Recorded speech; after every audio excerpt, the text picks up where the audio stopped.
if I told you that you have already made choices today that will impact exactly how much value you get out of my talk? What judgments have you already made about me? What hat are you wearing in this moment? Are you wearing the, I wonder what message I might be able to get from this today? Or the, can she really tell me something I don't already know hat? And what about our interaction? So I was introduced, and you all applauded. Thank you. But how much silence was there still until I made my way to my place on stage? Now, if you were standing up here in front of a group of very powerful people, how would you want to feel about yourself? Do you think that I will do a better job performing if I feel good about myself or not so good about myself? So, if, just for a moment, you think about what is the value that you want to get out of this talk and all of the talks today, and I asked you, what if you were to try again and welcome me as though the way that you welcome me is proportionate to the value that you get? What would that sound like?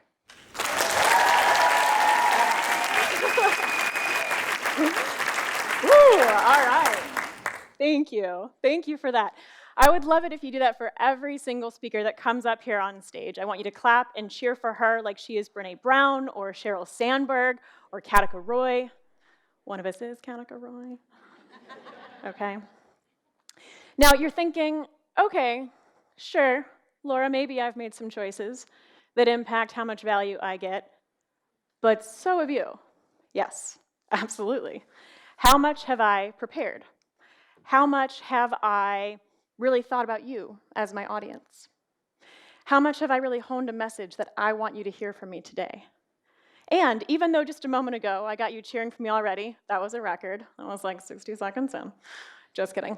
Even though I already had that, you may have created an environment that made it easier for me in a moment to feel good about myself, but I am the one ultimately that decides how I feel about me. So I want to tell a story about that very thing. About a year ago, I was asked to do a TEDx talk in Orlando. The theme of the event was home, and I was asked to speak about what does home mean to me in the context of having spent the year traveling and living internationally. And in that talk, one of the things I said is that partway through the year, I came back to Orlando so I could do some work with some clients. But when I came back, even though I had lived in Orlando for 14 years, I didn't feel at home. I felt like a foreigner. And what I did not share in that talk, because that one was only 10 minutes, is what was happening for me in my life when I came back. So I want to go into that. I'll rewind to September 10th of 2017. And I'm sitting in my home in Thornton Park, waiting for Hurricane Irma to arrive. And I opened my email from Lawrence. Lawrence worked for Remote Year. He was my program consultant. Hey, are you safe? Oh, and do you need an extension on your payment deadline? I reply, nope, all good, paying now, and yes, I'm safe. And with that, I put down my $5,000 down payment, committing myself to living in 12 different countries over 12 months. Which countries? I didn't know. With whom? Wasn't sure. What was I going to do there? I was going to figure that out when I got there. And that's exactly what I did. So in January of 2018, I had just finished running a 5-day workshop. I gave myself all of a day to pack for a year and get rid of all my belongings before flying from Orlando, Florida to Kuala Lumpur, Malaysia, which is about as far away as you can go on the planet before you start coming back around the other side. Now, when I first got there, it was amazing. I mean, there were a lot of things about the travel that I absolutely loved. I got to experience amazing cultures and meet great people and do incredible things and have amazing food. So a lot of it was great. But the other thing that was happening is, okay, I got to figure out what to do. So I call up my clients, my loyal clients, some of whom who had been with me for 4 years. See, the thing was 90% of the work that I had done up until that point was face-to-face engagements. And I call them up and say, hey, let's figure out how we can make this work virtually. Most of them just kind of looked at me sideways and said, why don't you just let us know when you get back? Whew. Small moments of panic. So there goes my revenue.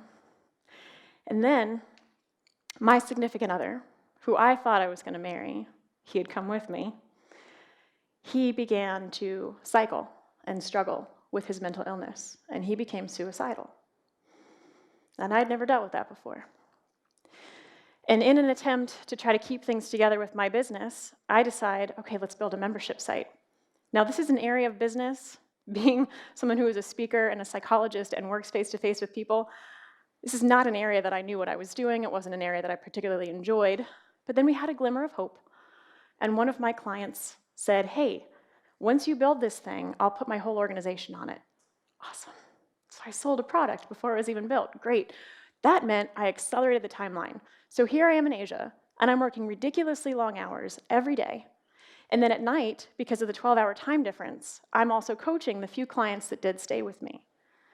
And with my significant other struggling, I'm spending so much time with him, and I'm not getting to know the other people in my community.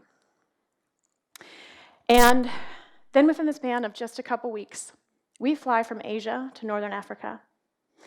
My significant other cycled again, and I allowed him to break my heart repeatedly in this process, but it was one too many times, so I sent him home. And not only did I lose my boyfriend, but I lost my best friend. And without the friendships of the people in the community, because I had been so isolated, working so hard, and spending time with him, trying to care for him, I was feeling very alone. And then the client that I was so excited wanted this product, through no fault of our own, reneged on the contract, and they just said, we're not paying. So this is basically my life as I come back to Orlando. Just like, okay, beautiful. So I'm here in Orlando, which should feel familiar, and it should feel like home. But I don't feel competent. I certainly don't feel like I'm significant enough to people, and I definitely don't feel lovable. So I didn't feel at home in Orlando because I didn't feel at home with myself. I did not feel like I was good enough. And that was a really, really brutal feeling. And then I realized, if you're not good enough now, you never will be. If you're not good enough now, you never will be. So I want you to internalize this sentiment for just a moment. Think about this for yourselves, and I want you to notice physiologically if anything's happening for you. What do you feel or what do you notice in your body? Do you have any tension? Does it affect your heart rate or your breathing? What's your self-talk like? I'm a really big fan of affirmative language, so I actually want to flip this around for a second and say, you are good enough right now. And now I want you to think about this, internalize this. You are good enough right now. So what's happening physiologically for you as you think about this? Do you have that accelerated heart rate? Are you just thinking, no way is this true, she's crazy? Are you kind of nodding with like a sage wisdom? You know. You have tears in your eyes, maybe. So I want to ask you to be brave with me for a moment, and by show of hands, how many of you feel scared to say, I am good enough right now? Okay. So I can tell you that this used to terrify me. This belief absolutely terrified me for a couple of reasons. One, it just seemed wrong to me. I was like, no, I can give you a big old list of reasons why I am not good enough right now. Mistakes that I've made, goals that I've missed, the way that I snapped at my significant other this morning because I was kind of stressed out. Definitely not good enough, have to be better. The second reason that this really terrified me is, if I say that I'm good enough right now, then what happens to my motivation to get better? And then I realized, well, actually, if that's the case, then all I'm saying is that it's the fear of not being good enough that's motivating me. So what if that's not the only thing motivating me? Have you all seen the movie Office Space? Yeah, a few of you? This is a total cult classic, right? So as an organizational psychologist, I feel pretty confident that it's actually written somewhere in our code of ethics, like you have to watch this movie to make sure you are never like the Bobs. I got that all the time. Oh, you're like the Bobs from Office Space. I'm like, I really hope not. I really hope not. But there's a line in this film where the main character is speaking about fear as a motivator. And he says, but you know, the problem with that, Bob, is that it will get you to work just hard enough not to get fired. And so what happens if fear is not your motivator? Do you have any other things that drive you? What about a love of learning, or anticipation of positive change, or excitement about growth? Do those things just go away because fear goes out the window? And you know what? I don't even want fear to go out of the window. Let's go ahead and keep fear in the car. I want fear in the car. The thing is, I just don't always want fear to be driving. Because here's the thing with fear as a driver, right? She's like this kind of like pushy helicopter mom. She hovers all around, and she's just convinced that something's always going to go wrong. She's always looking for that thing that might just go really, really bad. So I don't always want her to drive. Sometimes she can drive. Like if you're facing a growling bear, sure. Or an alligator. Or maybe your mother-in-law. I don't know. No, not your mother-in-law. That's like the worst time. That would be the worst time for her to show up. But more seriously, let's think about fear for a moment. She's strong. She's powerful. And she genuinely wants what's best for you.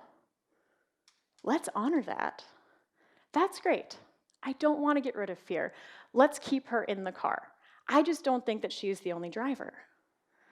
So who else is there in the car wanting to drive?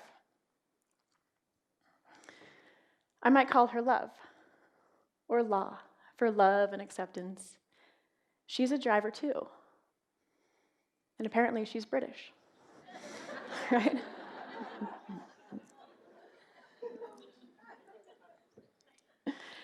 So how do we think she drives? Actually, let's back up for a second. How do you think fear drives? Right, like white-knuckled, hunched over the steering wheel, right? Like panicky, constantly checking the mirrors, braking excessively, like, oh, I feel car sick just kind of thinking about it. You got Love, like, in the back seat, like, oh, just want to make sure you're aware of that vehicle. I see it! You know, she's snapping. And then Love drives, and she's safe. You know, she's smoother. She checks the mirror. She's looking around. Fear's in the back seat, like, watch out for that car! And Love's like, thank you.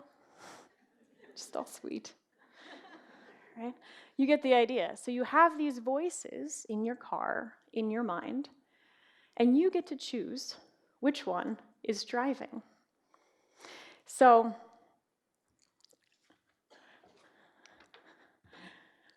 I want to ask you about this sentiment of being good enough right now. Because when Love is driving, she'll tell you this every day. When she's the one driving, she'll tell you every day that you're good enough right now. So I want to ask you to stand up if you have goals. You'll stretch, cool. Okay. And now I would like you to keep standing if you have goals that you have not yet met. Okay. And I would like you to keep standing if you're good enough right now. So look around. What do you notice? Yeah, these things coexist. They exist at the same time. They can all be true simultaneously. So go ahead and have a seat. Thank you. I did not always realize that these things could coexist, that I could simultaneously be good enough and be flawed or have goals that I hadn't met. And so I want to share with you a story about that. And I call this the time I realized that I was full of shit. Yeah, my assistant helped me make these slides, and I'd like to think that she made this slide just for this talk, but I'm starting to think she had this like laying around. So, this moment for me, I was married at the time. And when I was dating him, I was working full time at NASA and I was working on my PhD. So, I was working on my dissertation, I was taking classes, I was teaching classes, all on top of the full time job. So, I had a hard time making time for him. I had a hard time making time for fun. And I told him over and over again, hey, babe, it's only going to be like this until I get my PhD. He believed me. So, I get the PhD, he proposes, and we move in together. And so now I'm super busy planning the wedding, and I moved into his house, so I gotta kind of paint the walls so it feels like it's my home too, right? So super busy. We have a beautiful wedding and a pretty good marriage too. And then we immediately start house hunting, because now I actually do really want a house that's mine too. We decide to do a custom home, which, oh my gosh. Do you know how many decisions you have to make when you're having, right? Busy, busy, busy. And then we move into that home. And now we're in this home, and there's still more work to be done. Got to put in the hardwood floors, and I got to paint those walls. We get that done, and then I start a side business. So, not even replacing the day job at NASA, but just a business on the side. So, this is where we are. It's almost 3 years after I got that PhD and told him it's only going to be until then. Sitting in my home office, and I'm working on my side business after having already worked a full day at the day job. And he comes in, hey, babe, let's go to the movies. Some friends just invited us to go, let's go. I can't right now. I can't, I gotta work on this thing. Babe, come on, you never have time. I know, but it's only gonna be like this until... And that was the moment that I realized I had no idea what the end of that sentence was. Until what? Until I quit the day job? I could say that, but that didn't feel true. This was my business. This is my baby. I was going to pour my heart and soul into it like anything else I'd ever done. Until I hit a certain revenue mark, that didn't feel real either. I knew myself. Every time I'd hit a mark, I would just move on to the next one. So that's when I realized that the only way to finish that sentence is it's only going to be like this until I decide I want it to be different. There was never going to be some magical experience that happened outside of me that would suddenly make it so that I didn't have to work so long and so hard. Just like there's never going to be a moment, something that happens outside of me, some milestone that happens that suddenly makes it that I am now good enough. Good enough has to be a choice. Now, I'm sure that some of you have told yourself at times, I will be good enough when. Now, this might be a subconscious story, but you may tell yourself, I'll be good enough when. But then, as soon as you start moving towards that, as soon as you start to bring that bar up, it moves, it jumps, right? Maybe even like kind of runs away from you, like you're getting closer and it just runs away, like an elephant would run away from a mouse, or like a teenager runs away from personal accountability. Just boing. So here's the thing. This is a choice that you get to make, right? I want the bar to move. You want the bar to move. I don't want to be complacent. I don't ever want to be complacent. I always want to be driving forward. I just really, really want to be able to enjoy the journey. And I realize this is so much more about the journey than the destination. The destination's completely artificial. That sentiment became so important to me as I was going through my remote year experience that I actually had it tattooed right here on my wrist. Journey. This is my reminder to myself that I always want to enjoy the journey and that the journey is all I ever have. Sometimes I share this with people, journey, and they say, the band? No, not the band. Not the band. That's going to be the next tattoo I get, journey, not the band. Superstar, right? So it's definitely not about a destination. That's just not real. It's about the journey. And so for me, I want to enjoy the journey. So I want to come back to this question of who's driving, right? Who is driving this car? Because for me, when I think about fear, driving that car with the car sick, in life, that metaphor, that is Monday morning dread, tension headaches, not wanting to go home because I'm just not ready to deal. I would much rather let love drive so I can enjoy that. So how do you do that? How do you make the choice to let love be your driver? Like, I'll tell you how. This gap that exists, it's always going to exist. You are driven. You are ambitious. You are here because you want to learn and grow, and I want that for you. There's nothing about that gap that's inherently bad. What happens is you get to choose the valence of that gap. Valence is a geeky psychological word that means positive or negative, right? So do you look at that gap between where you are and where you want to go as bad, as evidence or proof that you are not good enough? Because that's what fear says. Or do you look at that gap of, this is where I am, I'm good enough right now, and I am really excited about where I'm going? Because that's what love says. So you have the opportunity, you can make the choice right now, as you sit in your seats, you can make one choice that will completely transform the way that you experience your journey. And you can let love drive. Trust her, and don't worry, fear is not going anywhere. Fear is still back there, looking out the windows for all the possible threats, yelling out the warnings, and she just says, thank you, nice and sweet. Now for me, when I had come back to Orlando, partway through my remote year, and I felt really kind of broken and definitely not good enough, I remembered that these are choices that I get to make. So I decided that I was going to enjoy the journey, and I decided that I was good enough right now. I am more than my income. I am more than my heartbreak, and I am more than any one client who might abandon a contract. Right? I am good enough right now because I choose to be. Now, you can make the choice as well to believe that you are good enough right now. It's a choice that you get to make every single day, multiple times a day.